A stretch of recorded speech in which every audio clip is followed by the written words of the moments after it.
Baha sa loob ng bahay, Abante Mansion ba? May swimming pool na dito! Sa labas, hindi bumaha.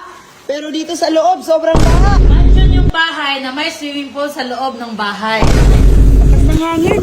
Kita nyo, dagom kayo. May hangin. Grabe. Nagabi may mo. Napulin ko. Lahat ng langit. No. La, pumasok daw yung tubig dito sa bahay. Wala, oh my goodness, baha. La, baha. Asa ni Aki? Na! Wala, baha. Taga dito yung tubig, oh! Hindi na drain doon. Sobrang hina, May. Maliit yung drainage doon. Wala. Baha. Baha sa loob ng bahay. Abante Mansion ba? May, Sa kwarto. Wala. Pumasok na nga sa mga kwarto, May. May, ang sopa. Hala. Tanawa. dito lahat. Hala. My gosh. Baha talaga sa buong bahay. Agoy. Hala. Pagaso na ang CRO. May swimming pool na dito. May swimming na. Maswimming pool na. May bahay pa. Ay, double purpose. Lo, lang tao dito. Baha talaga dito sa kwarto ng mama mo. Hala, nabasa ang gamit. Baha na. Pumasok na yung tubig. Saan yung payong? Pwede na kami mag-swimming dito sa bahay kasi may swimming pool na. Oh my goodness. Grabe, May. May drainage man. Sa sobrang liit siguro ng drainage. Hindi na Umulan ng kaya. malakas, hindi kinaya. Natukan. Sa labas, hindi bumaha. Pero dito sa loob, sobrang baha. Basa na. Ala, my goodness. Yung gamit, yung kama ni mama. Ala. Basa. Agoy. Ala, basa yung tanang gamit. Ala, hindi namin to ala, hindi namin in-expect na mangyayari to. Isa ka sa ganan lang. My goodness. Ala, yung headphone ko. Ala, kwasa. Paano kumay? Oh my goodness, di ko rin alam yung headphone. Basa. Impas 11K. Basang-basa yung bag mo, oh. May map, map. Map. Hinay, mas dulas ka. Sa CR mo na ihulog. Akala ko, ina-expect ko sa taas, magkakaroon ng problema. Dito pala. Sobrang taas ng ibang parte dito sa bahay. Halos mag-1 inch yung Ala.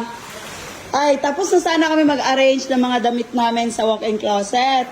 Tapos, akala ko makapagpahinga na kami. Sus ko. Si kuya, nagwalis na. Iakit yung painting, baka masira. Ali man to dito mga pangga. Ang problema lang is yung drainage doon. Oo. Hindi siya, hindi malakas yung ng tubig, pag-drain. Dulas mo, kuya. Si kuya parang bata na nagsusumbong doon sa kwarto natin, wa. Baha sa baba, baha. Natumba daw siya. Tawa ka lang, ha? Tingnan natin kung di ka mapagod mamaya kakalinis. Buti na lang, yung sofa natin, meron siyang parang patungan. Pero yung natin, yung cabinet, yung pinatungan dyan is lang din, laminated board lang yung pinagpatungan. Pag nagtagal to, wala. Malata talaga yan. Wala, nagkidlat pa. Mansion yung bahay na may swimming pool sa loob ng bahay. Ayun. Ito pala yung nagbara kasi nalagay doon. Dapat hindi daw to ilagay, ito lang. Kaya nagbara. Lang pala, yung parang wala talaga siyang ganyan. Ito lang pala yung dahilan. Dahil sa'yo, nagbaha dito sa loob ng bahay, ah. Umaalon, may dagat. Oh? Pagkatapos ng lindol, baha na naman. Natanggal na, bumaba na yung tubig. Malakas na yung dito, drainage niya. Wala na. Sobrang basa niyan sa ilalim ng bed. Alam niyo, sobrang pagod pa kami. Kasi galing pa kami ng, ng Manay. Paano sana namin, after namin mag-arrange ng Kaya na. magpahinga na ng maaga. Kaso ito yung nangyari. At least parang libre na map na may. Yes. Libre linis na ng buong bahay, no? Map na, may purpose talaga. Yung pintor natin. Naninood na, oy. Para lang naglalaro si kuya dito, may. Inopen na natin yung main door talaga natin.